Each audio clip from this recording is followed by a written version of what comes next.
ஜீவ விருட்சம் எங்க இருக்கு? நம்முடைய நாவு. ஒவ்வொருத்தருக்கும் அவர் கொடுத்திருக்கிறார். வாசிக்கலாம்.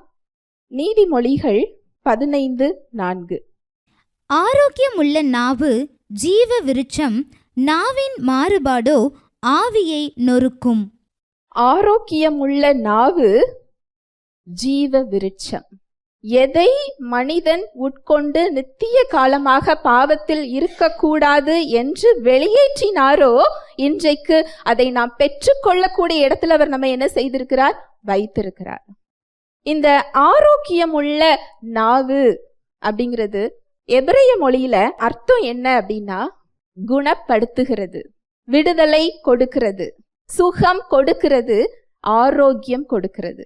இதெல்லாம் இணைஞ்சதுதான் ஆரோக்கியமுள்ள நாவு.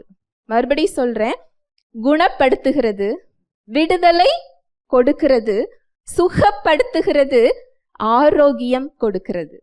சுகம் கொடுக்கிறது, ஆரோக்கியம் கொடுக்கிறது. ரெண்டுக்கும் என்ன வித்தியாசம் தெரியுமா?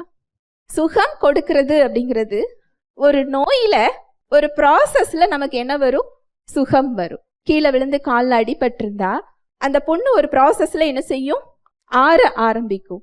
அந்த காயங்கள் மறைய ஆரம்பிக்கும், சுகம் வெளிப்பட ஆரம்பிக்கும். ஆரோக்கியம் அப்படிங்கிறது உள்ள இருந்து இயல்பாகவே ஆரோக்கியமாக இருப்பது. அவருடைய வார்த்தை சொல்லுது, அவர் நமக்கு சுகப்படுத்துகிறவராகவும் இருக்கிறாரா, ஆரோக்கியம் தருகிறவராகவும் இருக்கிறாரா. அது வேற எங்கேயும் இல்லை, நம்முடைய நாவில் இருக்கிறது.